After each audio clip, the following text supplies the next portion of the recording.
Welcome, everyone, to the Feminine Outliers podcast, your dose of fun, life advice, and experiences from two African professional women living and working in the Western world.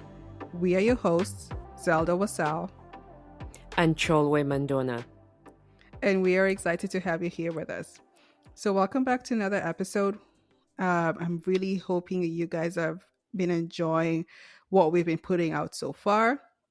I'm hoping that, you're able to somehow relate to them, relate to us, and that they've been a blessing to you guys. We're excited for this episode as well. I mean, I guess we're excited for all our episodes. We try to do talk about stuff that we enjoy. And I'm hoping that you guys can see that and hear that as we do it. So I'm gonna say it just briefly again I'm gonna say it briefly in the beginning. Just remember, we're on Instagram. So, go ahead and follow our page there. I'm just switching it up today because I'll mention it. Sorry, guys, again in the at the end of the session. But just in case you guys don't get to the end by chance, remember to like us on our social media pages. That's true. Instagram being a big one. Yes, please. So go ahead and do that. But as per usual, we will start with our unlearning segment, and I will go ahead and start. So this week I was unlearning counting something out before trying it. And I was telling Cholwe, really, she was very much up to date with my funny debacle this week, in which I happened to end up on the teaching service by accident. For those of you who don't know, I'm a hospitalist and I also work in a teaching hospital, but I technically am not part of the teaching teams because I requested to not be part of the teaching teams. Because I'm new in my profession and I'm just trying to get the hang of things. But because I switched dates with my colleague, my colleague switched dates with me, I ended up having to take over his service and he happened to be in teaching. And I only figured this out at midnight before my shift was starting at 7 a.m. So I literally had a little existential crisis in the middle of the night. Like, oh my goodness, what is happening? But then I realized, you know what?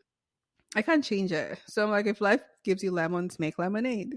So I was like, we shall figure it out when the morning comes. And surprisingly, this week has actually been fun.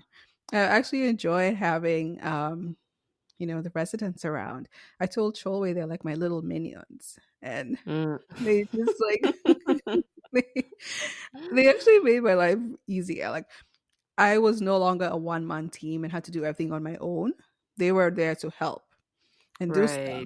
So it made life so much easier. Granted, it's towards the end of the year for in medicine, because how people graduate in June. So they're very much used to it. They know what to do and stuff. So it was actually a really good experience. I cannot complain. But I would never have tried it. My colleague told me, maybe this was, the only way to actually get you to try teaching, because you would never have voluntarily done it.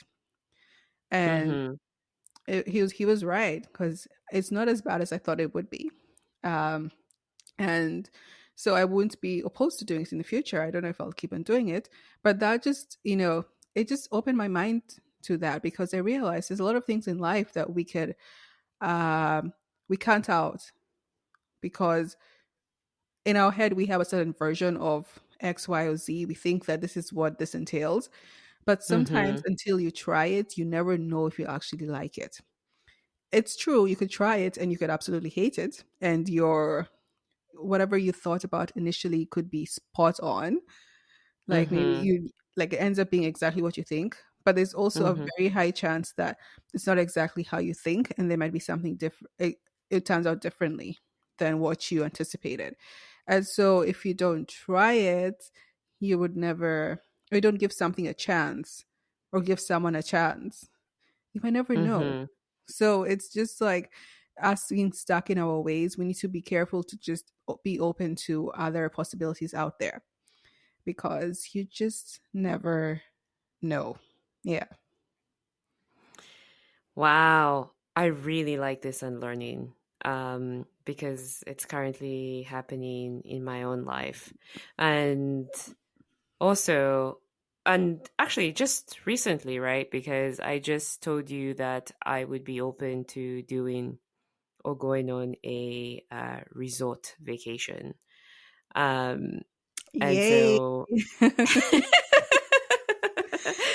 um yes, because I was opposed to them because in my mind I just thought, oh, it's just about laying by the poolside or by the beach and doing nothing. um but as soon as my friend told me a little bit more about it, and I know you have told me about it, I guess I've just realized that, okay, my thinking was limited. And I think that's the key thing with what you're saying is um Mhm. thinking, like using just your thoughts, like your mind to make a decision, but you haven't even put anything into action. You just, like in my case, I just assumed, like, okay, this is how these things are. But then I guess I got more information. I'm yet to experience it, as you said, and there is still a possibility that I may not enjoy it. But with taking action and experiencing it, I know for sure, like I will know for sure what my final conclusion is about that experience. Um, so that is very true. And I think, to be fair, just for our listeners, because I was this kind of person, the reason why I hesitate to try new things is because if it doesn't work out, it means I have to then, it feels like starting all over, and it feels like energy has been wasted, and I should have gone with the other option instead of this option that I decided to go with. But I guess life is about experiences. It's not about your thoughts because, yeah, those are just Mhm. thoughts, right? But another way of thinking about it is those things, the things that you find that you like right now, they probably Mm-hmm. were new to you at some point, weren't they? That's true. There were. So you had to give it a try and then you found that you like it. So it's the exact same thing. You and maybe it's maybe harder because maybe back then you didn't really think much about, like, for example, the vacation. Maybe because I know you like, hiking, for example. Mhm. And like Yes, maybe, but I'm sure at some point you did not really think much about hiking. And then you started that's doing true. it and then you tried it and you found that you liked it. And I think because That's true. now you have an option of a vacation that goes hiking versus a vacation that a resort. And it's like, wait, sometimes in the mind we feel like we can't like multiple things Mm-hmm. because they seem very different. Yeah. But we just have to. I guess that's where I excel because for me, I'm just like I will try it, and I don't feel like it's wasted because I Mm. kind of go in knowing that I might not like something, but at least I tried Okay. it. Because if you try Yeah. something, I think the fact is that the stuff you find out there that you really like ends Mm-hmm. up being so worth it that you don't Yeah. mind the trial error because Mm. it actually ends up bringing you stuff that you really like that you would never have otherwise found if you didn't try it. The stuff that you don't Mm. like, you're just like, well, I tried it, was a good run, but then I move on. That's how I look at it. Right. Yeah, no, I actually agree with you with that. Because have you heard of the saying, um at least I might have to paraphrase this, but it's around that you're only one person away from your life being changed. Mm-hmm. And I'm just thinking that that you know correlates to what you're talking about, because when I used to hear that saying, I was like, how is that possible? But then it's something like that where another person could have a different thought process and way of life, And if you engage with them and experience what they experience, your life might just be turn out to be different. I mean, there are multiple ways you can dissect this that saying, but I realized that, like, okay, yes, because then I might end up becoming an advocate for um, resort vacations, and my life will forever be changed. Jamaica, here uh, we come. I don't know when we're going, but we'll go. okay, wow, just for done, guys. Like, all right, publicly confessed. This is great. But all right, I'm in. What are you unlearning this week, Joey? I want to say it's similar. Um, but I am unlearning that you can go through life without failure. I, I didn't have a really good way to phrase it, but I'm basically learning that failure is very necessary, and it's okay. It's just it's okay to fail. Hmm. And I say that in the sense that, of course, failure is subjective to our own understanding of what our success looks like for each of us, and yeah, and just expectations. But when expectations aren't met, it's okay. It sucks. I think the emotional aspect to it is just it can be a lot, because you think of the time and energy and just the effort that you spend, putting into doing something, and it doesn't work out. But it's actually a good moment to pause and think of alternatives. And in fact, sometimes it's not even about thinking about those alternatives. It's just sometimes something else comes up in your life that leads you in the direction that you actually have been trying to go. So, I think growing up, because I wanted to be successful and achieve in whatever I did. To me, I thought to achieve what I wanted to achieve, I needed to avoid failure at all costs. But now I realize that it's actually part of the creative process. And like you said, if you don't try it, you don't know. And if it doesn't work out, it's okay. Um, and I think it's having that mindset that you had around, it's about the trying, it's about the fact that you tried. It's not that the result was what you expected. Hmm. So, yeah, that's what I'm going with this week. Whenever I think about failure, the thing I always say is the most important thing is that you learn from it Mm, and are able to move forward from it. Um, it becomes a mm-hmm. problem if you let it keep you down and you don't move on from it, you don't learn from it. Because I mean, ideally, I feel like in this world, if you could try and get through life with the least amount of failures, it's that would be great.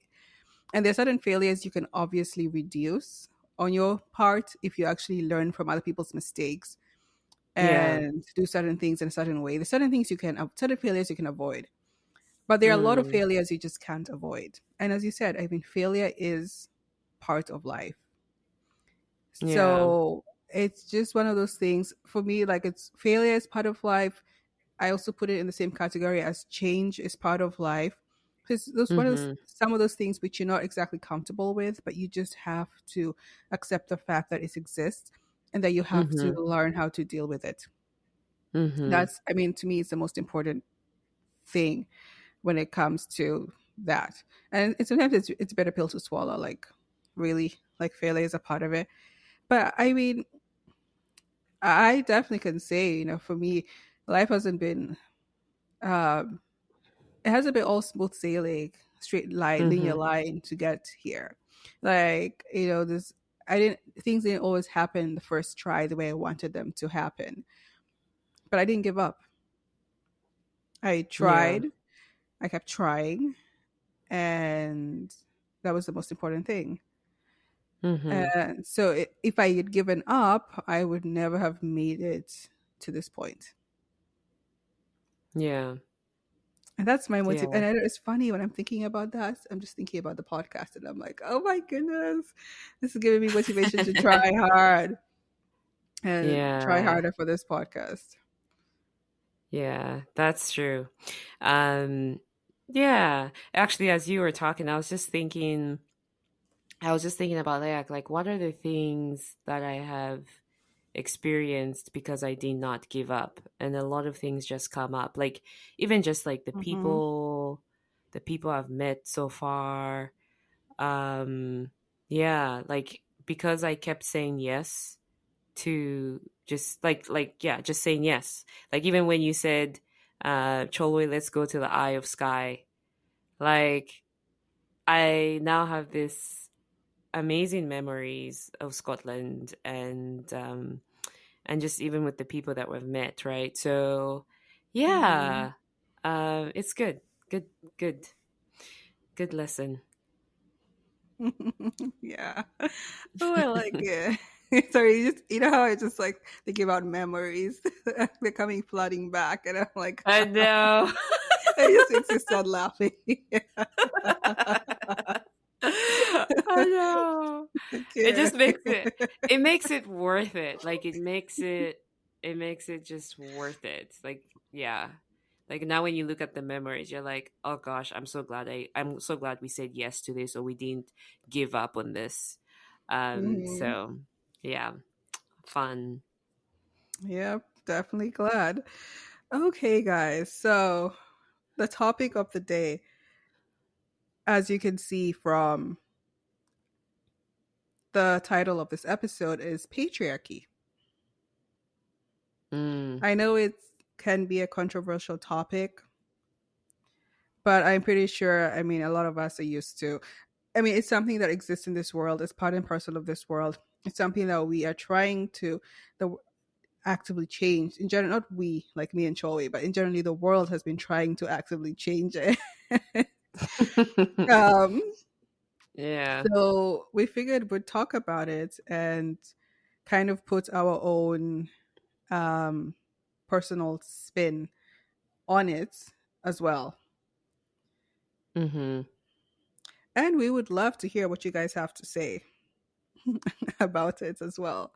So, um, patriarchy and the problem of patriarchy.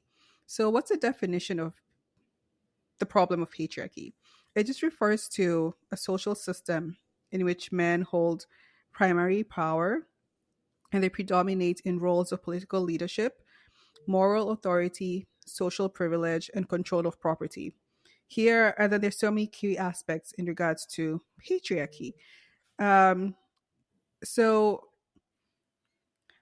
I know there's some societies that are considered patriarchal. Mhm. Um, I think Kenya is considered patriarchal. Uh, I think is Zambia considered that as well. I think so. I think so as well. Yeah. And I don't think we're as bad in Kenya, but I know places like India, there's also things like that, and it's all over the world. I feel like in general, every society is patriarchal. It just Mm. varies on the degree of the patriarchy. And one of Mm. the ways that patriarchy rears its ugly head is gender inequality. Mm.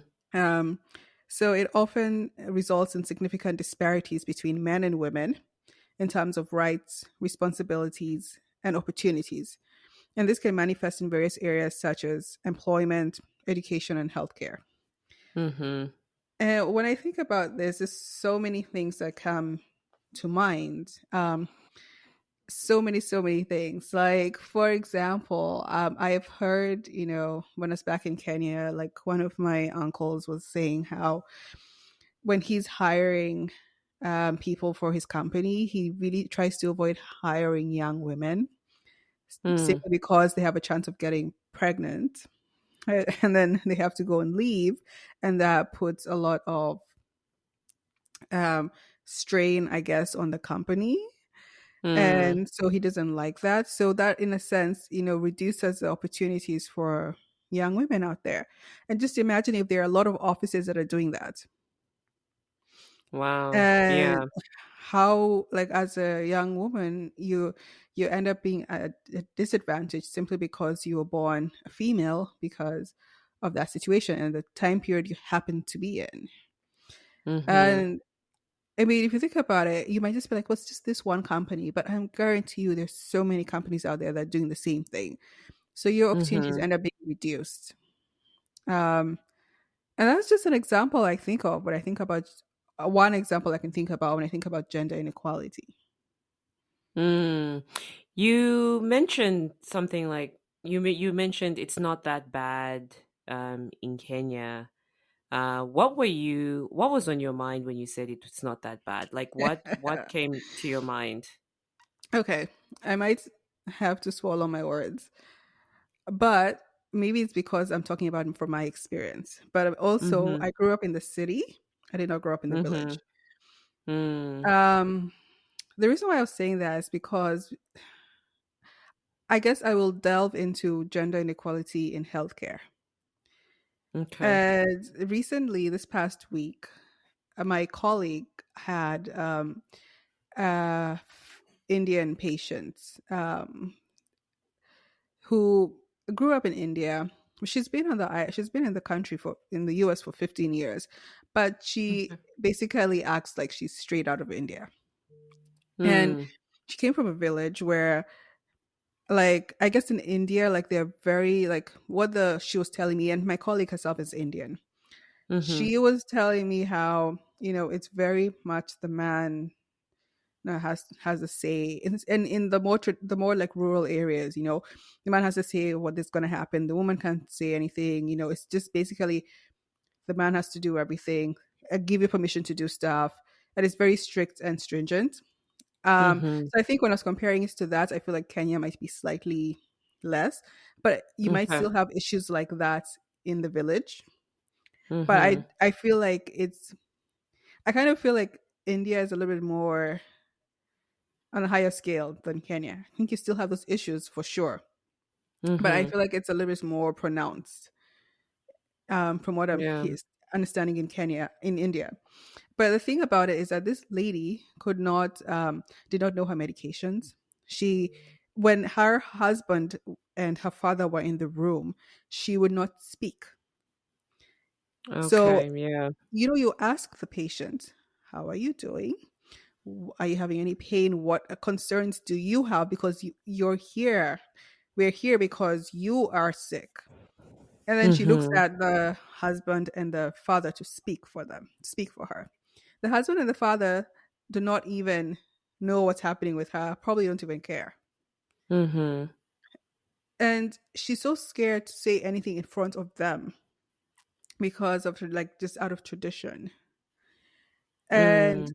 so that really hinders her ability to get healthcare. And it's such a I have seen this before, in which like, for example, when people are giving birth and the husband comes in and is like, you know, my wife cannot have a male nurse or a male physician or something. And what if it just happens that the doctor on call is male? Mm. This has happened. And they're like, Mhm. cannot do this, say this and that. And then they're very, like, it's just the dynamic is so off. The woman does not feel, even though the woman is a patient, she does not feel comfortable enough expressing what her concerns are in regards to her health. That's a big Mhm. hindrance in healthcare. And I've seen that also when I did uh when I went on a health fair in Kenya, when I went to, like, the Mhm. village. And it's so sad to Mhm. see that. And then the funny thing also was, my colleague told me that this guy, like, kind of was really condescending to her. She's a doctor. Mm. She's a female doctor. But it's Mm. like he just can't wrap his head around it. He was so condescending to her. And I think because the thing is that she's a bit nice, but like, so she was complaining about it. In my head, I'm like, but why didn't you not put him in his place? I mean, you're the doctor, and they need you, frankly speaking, more than you need them right now. So why Mhm. didn't you not put him in his place when they, like, the husband in place when he steps out of line? And Mhm. it's things like this. You see this dynamics in healthcare where just the women, and it happens more so with women. Mhm. It even happens with women and their sons. Like, they just Mm. can't speak up because the sons are in the room, like, or the husband's in the room, or some kind of male figure is in the room. They can't speak up, and then when the male figure is gone, they still don't speak because they have to wait for the male. It's like the male figure is the one who does their talking for on their behalf, Right. and this becomes Yeah. an issue. It becomes an issue. It becomes an issue if you're to access healthcare, but you can't go there as a female because you feel like you need permission from your husband or something, or you need a male figure to come with you to see the doctor. Mhm. Yeah. Yeah. Wow. Wow. That's very deep, Zell. I didn't even think about it. In terms of like medical getting medical access, and even just as a woman getting to know what's going on with your own body, um and understanding like what your body needs to thrive. That's whew, wow. um and in regards to your coworker, or in general, just, let's say professional women, um it seems to this system runs deep, um Mhm. to the point where it's some kind of programming. We talked about representation in the media, and how the media sort of sets the program for what people should believe in and think about. But even this is a programming, um, because even for me as a woman, I there are probably certain things that I do without even thinking about questioning, like, because I just would think, oh, this is probably not a good idea, and I have to like pause, or maybe you have to say something and be like, why do you think this is a problem? um and in fact, if you are a woman that is confident, assertive, as you mentioned, put the person in their place, someone might look at you and be like, wow, this woman is rude, she's aggressive, she's angry. Mhm. So they might not even take your confidence and your sense of self in a positive manner. um but yes, I do agree with you that in your particular case, being a doctor, you're the one with the qualifications and the ability to diagnose and certify things. So there is power there. But the conditioning and the programming is very real. You have to really be self aware to recognize that. Mhm. Mhm. Yeah. Yeah, I just thought about it because she really went off in the office. She went off. Mm, And I was mm, like, wow. Like, yeah. I understand where she was coming from because I also had a patient, a Bengali guy, male, who this guy did not listen to me. He didn't believe I was a doctor. And then because I'm the head of the team, my residents are, under me. He just couldn't Mm-hmm. register in his head that these two male residents are actually answering to me. And Mm, I'm the one who's ultimately yeah. making decisions for him. So I just forgot about talking to him. I talked to his son. The son was Mm, very nice and very understanding. But the father, you mm-hmm. could tell when he give you that look, like, really, you're the doctor? And it's like, and so when when my colleague was complaining about that, I was like, yeah, well, I'm dealing with a Bengali man who, I mean, we had to use an interpreter to speak with him. Mhm. And I'm like, I know exactly what you're talking about because I'm dealing with him. I mean, he is my patient, but he's really he's a tough one to deal with in regards to that. So it's things like that that they just permeates, and I don't know, it's like it seems so hard for it affects women on all different fronts. For me, Mhm. it's just like he doesn't believe I'm the doctor. It's fine. It doesn't matter at the end of the day because you're under my you're here under me. This is like Mm. everyone else. You'll see the nurses referring to me as Dr. Basau and all that stuff. But it's a different case when you are actually the wife, the daughter, and you're under them, and then you cannot. Your freedom is limited. Mhm. And this ties into the cultural and social norms in which patriarchal culture often imposes restrictive norms and expectations on women, limiting their freedom and personal growth. And these norms can dictate how women should behave, dress, and interact with others. Mhm. Wow. Yeah. You know, it's there's a lot. There's a lot to unpack there. Um because as you were talking about like families and how there is it's almost like, you know, power is being given away. Um and like over the years, I'm sure, women were also given specific roles, right? Like traditional, what we term as traditional roles. Women, maybe, let's say, take care of the house, the man takes care of the bills. um and there isn't an element of sharing information, Mm-hmm. and getting to empathize with each other. And even now, in terms of modern partnerships or relationships where you know partners are asking to be understood, um and then there's also that traditional element where it's like, no, the woman has this role, the man has this role. Um and yeah, it's so deep. This system is so deep. Mm-hmm. And in fact, like I said, the thing that's so dangerous about it is when you try to counteract and do something different. Even the people that are victims of the system, which are women, they still promote it because they don't know. they Mm-hmm. just they just don't know what they're doing. And it seems so normal that you can't even question it.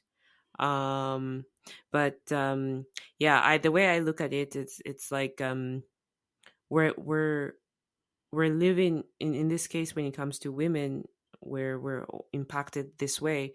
It's like we're living half baked lives. Like, whatever potential we have is limited to somebody else. And that is sad. There's no other Mm-hmm. way I can say, but that is sad, that we will never know. There are people that have been on this planet, and we will never know what they could have been because they were tied down by another human being. Mm-hmm. Mm-hmm. So I find that very, very disheartening, to be fair. It is. It just makes me think about how brainwashed um we are in general, and we don't realize it. All to a certain extent, you know. Mm-hmm. Um, and yeah, any thoughts about any other thoughts before I move on to the next? Yeah, the thoughts I would the one thing I would talk about is upbringing and parenting. Mm-hmm. um, is very key to this. I don't know what parents of today are teaching their kids, both girls and boys. Like, how are they bringing up the male child, and how are they bringing up the female child? because Mhm. I look back at my upbringing, and despite growing up in Zambia, I'm very grateful to my family, that especially even from my dad, that I I just grew up with this idea that I could be anything I put my mind to it. Um, I'm sure if my parents talked about, oh, you need to do this and you need to do this and you need to do this, my idea of myself would be limited, and I would be working towards a specific goal. Mhm. Um, but because they didn't put limits on who I could be, so I grew up realizing that no, I want to do this and I want to do that. And I never saw anything wrong with dreaming about things more than I had. So my dreams weren't localized. I was like, I want to travel. I want to be here. I want to do this. And whenever I would say that, my parents would say, go for it. Um, Mhm. but I realized that not everyone had that upbringing, more or did not have that mindset growing up. And some people, probably looked forward to the day, I don't know, they were going to get married because that was maybe something their parents talked about all the time. Mhm. Um, and maybe the idea of going to college wasn't um, part of the future. I mean, I don't know what conversations and what expectations are set in families, because I think that's what holds up patriarchy, to be fair. Yeah, because it starts from the home. And it's Mm-hmm. such an important, such an important point that you brought up. It starts from home. And because as a woman, a lot of women are programmed also to kind of support the patriarchy, Mm-hmm. you find that when you get a son, instead of teaching them to like be gender equal, you know, have like a more progressive mindset, you know, you kind of perpetuate those principles of patriarchy. You do everything for your son. They don't have to enter the kitchen or do anything. The girls are told cook, clean the house, do this. The son is exempt from all of that. The son might sometimes get favoritism in the house, by from the father and the mom. And Mm-hmm. so it just, you grow up seeing a stark difference between the boys and the girls. And then you raise your son like that, and then they're going to act the exact same way when they grow up and they get married. Mm-hmm. And that becomes an issue. Or you know i really I really respect like my neighbors in Kenya. Like they each had like one boy each, but there was like equality. Like they were like, yeah, you also have a day for cooking, cleaning the house, doing all that stuff. It's like Mm-hmm. I feel like they were raised really wholesome, Mm. and it's like there was no favoritism between the boys and the girls. But that's also because the parents had a more, you know, they kind of had broken out of this patriarchy mindset. Mm-hmm. And so they've grown up to be such nice, respectable young men because the way they were raised. And it Mm-hmm. really starts from the home. Another thing that it affects is, education. It's affected by this whole patriarchy system. If you believe, I know, for example, in my family, like my dad's side, I don't know if both my aunts from my dad's side actually went to college, like had like proper education. Like I know one of them didn't go. I don't know. Did she get to high school? I don't know.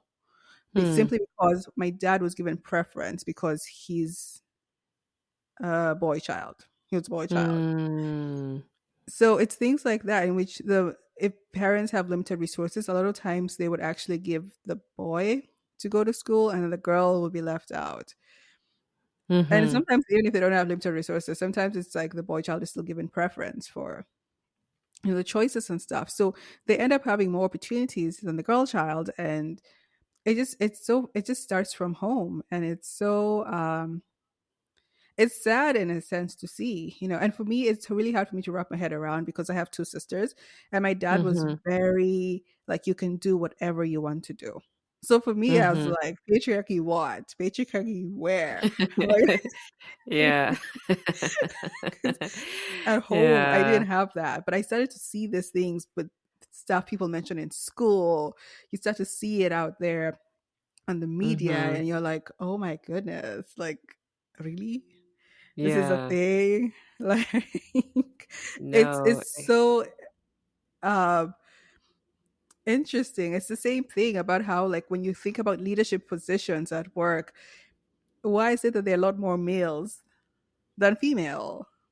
Mhm. Um, why do they have more opportunities than females? Now, there are certain things that we can obviously improve as females, probably be more confident, take up our space, and not be apologetic about it and things like that. But Mhm. it's more complicated than that, because it's Yeah. part of the reason why females are like that is because of the system, and it's Yes. just there's a whole lot to go into with that. But you see this whole thing in men as well, in workplaces. Mhm. So Yeah. it's so, like, it's such a wide, deep topic. It is. And how ridiculous is the gender pay gap? Like Oh my they goodness. Yes. Yeah. like the brain has no gender.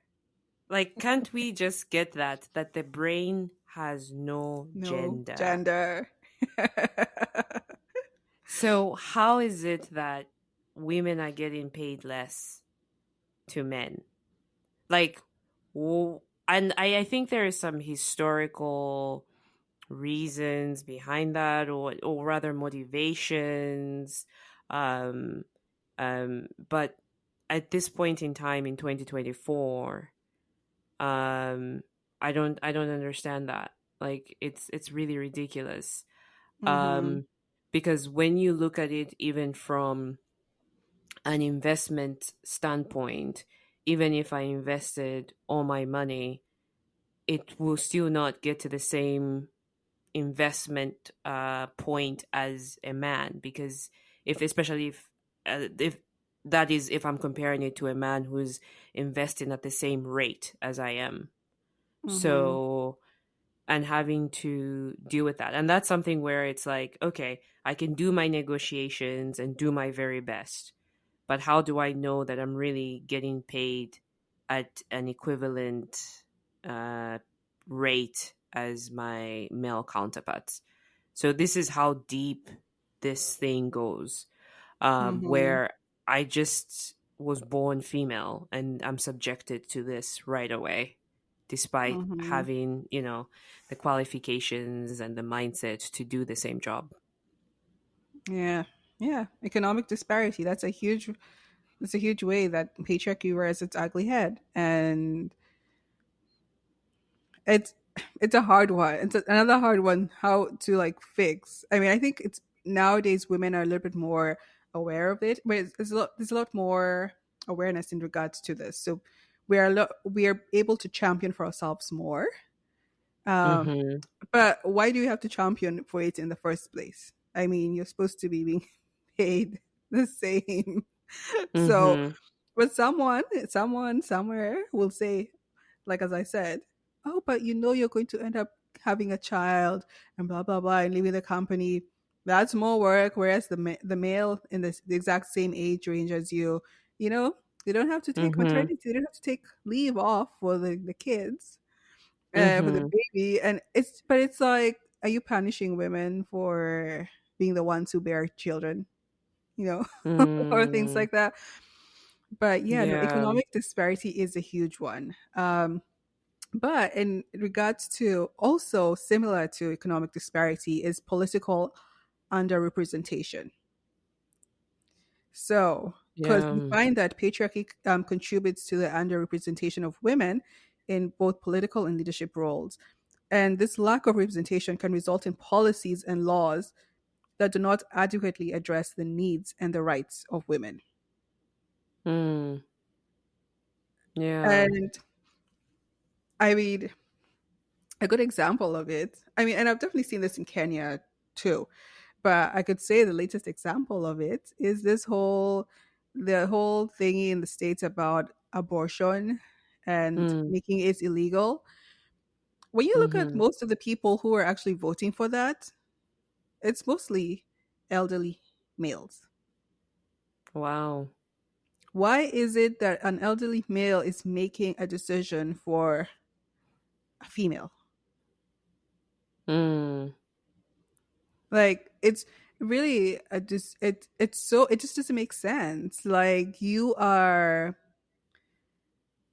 uh, a male, but you're in your head you're like, no, I have the right over this, like a woman's body or something like that.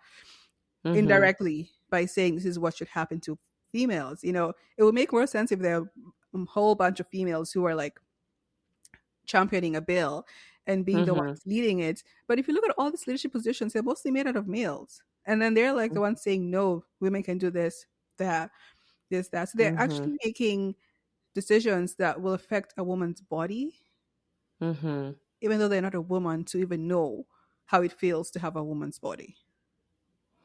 Right.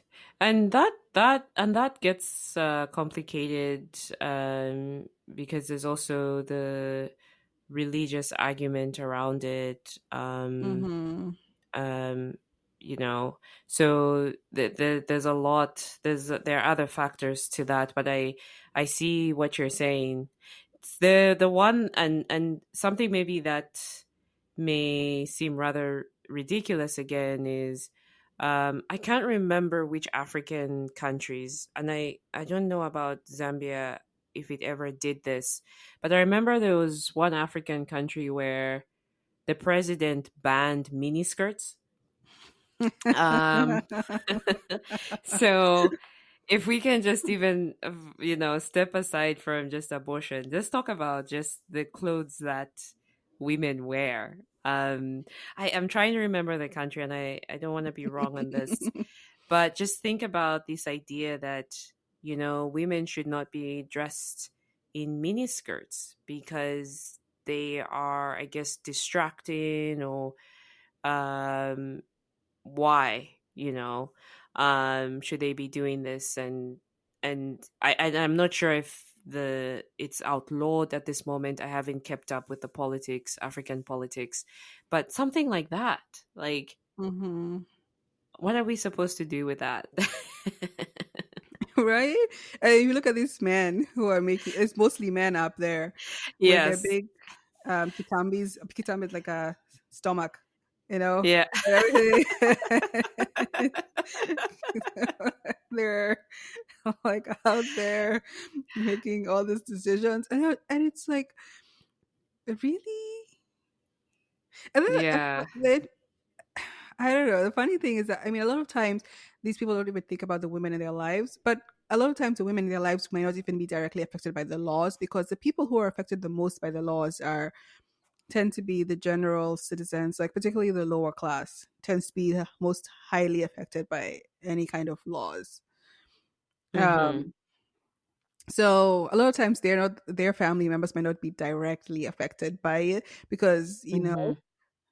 you if you wear that miniskirt, you might be wearing miniskirt in like a nice mall, and no one's really going to bat an eye or look at, like, it's like, oh, it's fine, it's normal, versus Mm-hmm. you wearing it in the marketplace, and you know you might get totally different responses. So Mm-hmm. yeah, it just amuses me. Now I actually miss Kenyan politics, so now I want to go back and listen to the nonsense they have to say, because sometimes stuff they have to say, I'm just like, you just roll your eyes and you're like, oh my goodness, like, seriously, guys, Mm-hmm. like, seriously, um why do Yeah. you do this? But Yeah, because actually it's funny because I recently, I don't even know how I came to this, but I recently found out, like, the pencil skirt. It was designed by a man. I forget the man's name, but I just going on to this idea of fashion, right? mhm, So um a lot of fashion designers are men. And again, women's choices of what they can wear. And if you think, I'm sure when the man was thinking of the pencil skirt, he was trying to make sure that um, certain parts of the woman's body are showcased or at least pronounced more than than other parts.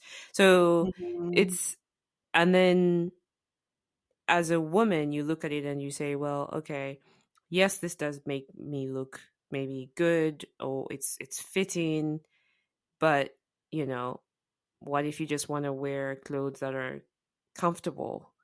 Um, and it's in sort of that thing of where, like, if you wear comfortable clothing, then it means you're not keeping up with everybody else. You're not keeping up with society. That's being lazy. Get your hair done. Put a, like Mhm. there's a lot of conditioning there.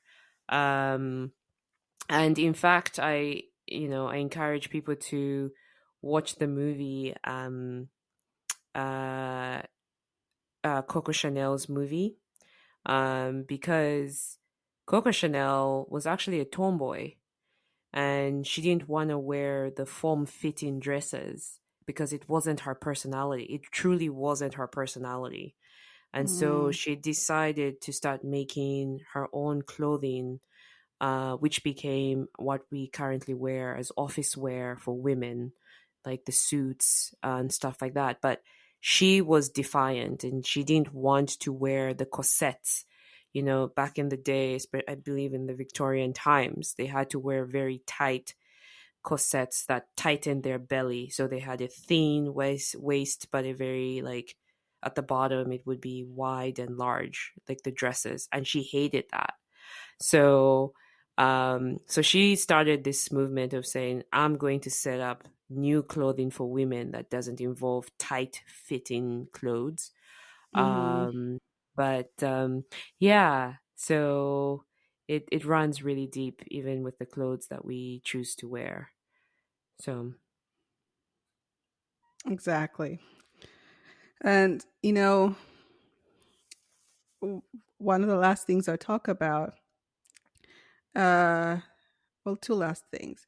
Another way, other than, what you just said was actually really interesting, and I'm going to watch that movie. But another thing I you highly recommend. I highly recommend it. I'm all about autobiography, so I highly recommend this one. It was really, really interesting to watch. So, one thing that we, I guess, can't really shy away from talking about that is part and parcel of patriarchy in some instances is violence and abuse. Um, Mm, Patriarchal societies frequently see higher instances of gender based violence, including domestic abuse, sexual harassment, and assault. Women's safety and autonomy are often compromised. And this is just a fact. If you're in a society that's really highly patriarchal, you know, again, it's like men feel like they have rights to a woman's body. I don't know where the hell they get that mindset from, mm, but they, as a woman, chances of being abused are much higher. You see mm-hmm, this, and this is like actually across the board. Like it's obviously more prevalent in more patriarchal societies, but you also see it in the Western world. We've been having all these high profile individuals. In which cases of sexual abuse and all that, and violence and stuff, domestic violence have been mm-hmm, coming out, and mm-hmm, it's like, why are these men like these? You think these men? First of all, some of them, have kids of their own, daughters of their own, and you're like, mm-hmm, what are you doing? Why are you being violent? Why are you abusing so and so? Why are you sexually abusing so and so? But this is a huge way in which this comes out. In Kenya, mm-hmm. and I'm sure in other parts of Africa, there was a part of the violence thing is the genital mutilation thing, in which Oh you yeah, know that I know there's some parts in Kenya that, I mean, there was a few like tribes or certain places in the rural areas that had to deal with that, and it's like, what, things like that. It just, it's deeper, way deeper than what we're talking about. We're just glazing the surface, but it's such an no, important thing to talk about. The one thing I'd say that about it, I mean, I'll give an example about this, and this example pisses me off. in Kenya, we Mm. have border riders. So border riders are like the motorcycle riders, and they Mhm. tend to be like, they can easily like transport you and stuff like that. They probably transport other Mhm. things. They do their business on their motorcycles. These people tend to come from lower class, right? And Mhm. there's once in which a woman hit one of them, like, I mean, by accident with her car. So Mm. what's the correct thing to do? Figure out, you know, what we can do. Do we need to get the border rider to a hospital? Let's talk this Mhm. through. Let's figure out, because it makes the border rider probably doesn't have insurance. Does she need to pay for something? What's happening with her car? And just talking it through. What did they do? Mm. They raped her in her car. And then they filmed the thing. Mm. And this was like a gang of motorcycle. Like when that one got hit, a whole gang of motorcycle riders came and just, and Mm. it's lawlessness. And in my head, I'm just like, why? Where did you? She didn't even mean to hit him. Mm. Where goes the logic about thinking? And this is dangerous, like this, that can happen Mhm. with when it comes to Yeah. violence and abuse. And it's like, as a woman, would you feel safe in that regard? Like, just imagine you just simply driving and that happens to you. Mhm. Yeah, no, that is very, very sad, and that's the, as you said, the the dangerous aspects of this. This is where we're getting to the point where people's lives are being lost because of this. And it's just kind of making me think about how even the decisions I make about like where I live are based on that. Like for someone like me who likes to go out, going on a walk or running, I'm always thinking I want to be in a neighborhood where me as a woman. So it's funny. I usually ask people before I move to a new place. I say, can a woman like me go on a walk at 6 a.m. in the morning or at 6 p.m. in the morning? And when people say, oh, yes, there are women around, or women, I see women walking around. Like, isn't it interesting that I have to specify that,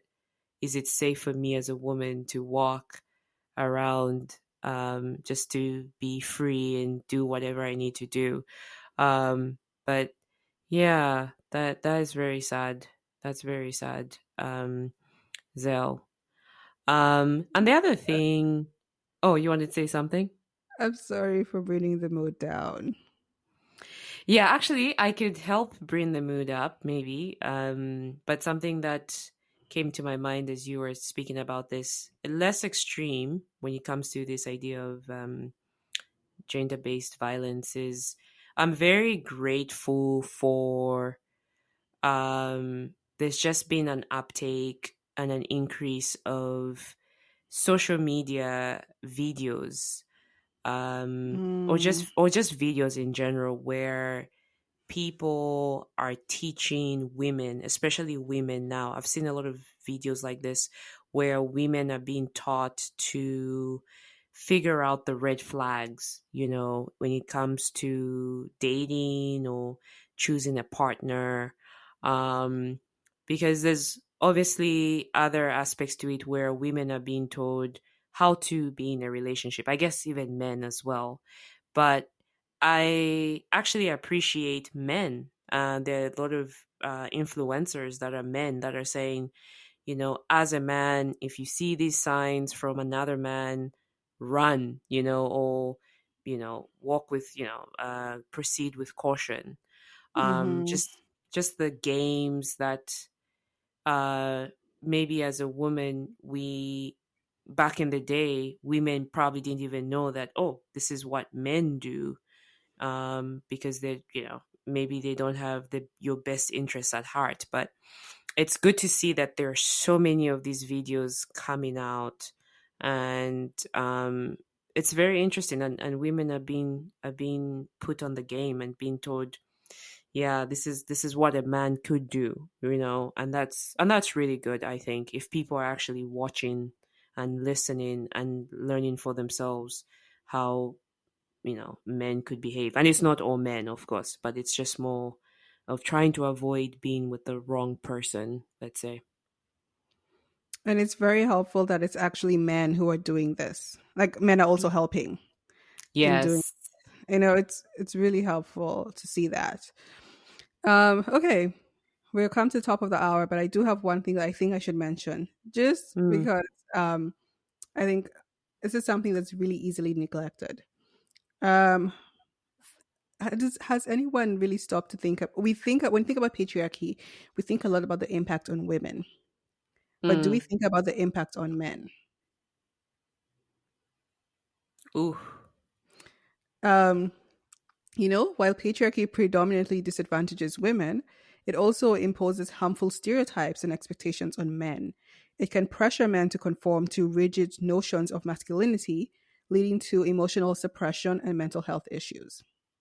Oh, wow. Yes. And how many Oh, times do we hear men are emotionally unavailable? And I don't know, I don't necessarily think they're emotionally unavailable. I think they're taught to be emotionally unavailable because if they show their emotions, they're considered weak or it's less masculine, yeah. you know? So that, and how many times do men actually sit down and talk about their issues?